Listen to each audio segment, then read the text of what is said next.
Ở đây, ở đây, ở đây.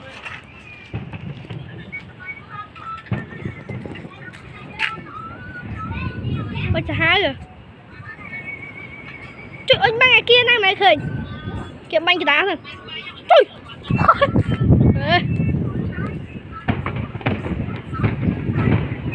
Chứ cái băng tay năng này.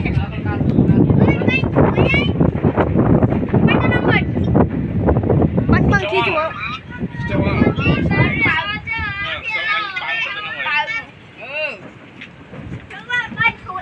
Cặp bách tu con nơi cái đá gì một ớt nổ rất là bị không biết là rất là cái chuối trả lời mày nhỉ bị mơ khơi nhỉ khơi khơi lên nổ tôi được hàng quá chơi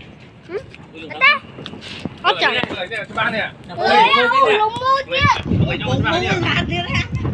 chứ cái chuối cái mua lắm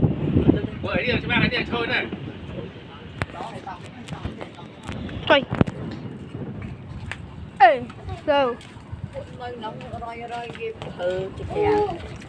rồi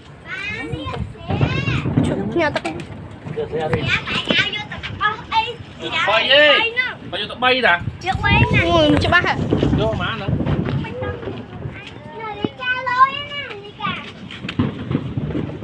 trời mơ mơ phiệt thôi cứ su con hai giọt nào còn ớt nào trời mấy hộp ca chụp bay cái chuối mấy hộp ca chụp bay mà nhở Jam cái chuối mấy miếng ở ấy kép ca chụp bay đó đi hai được bảy hai châu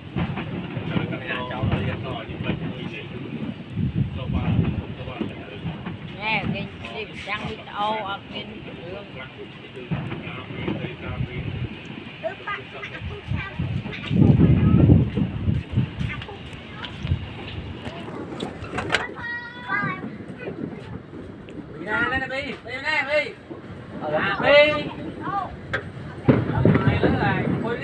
chuyện gì nó bánh sao vậy mà ôi à thông à ôi nè dạ hai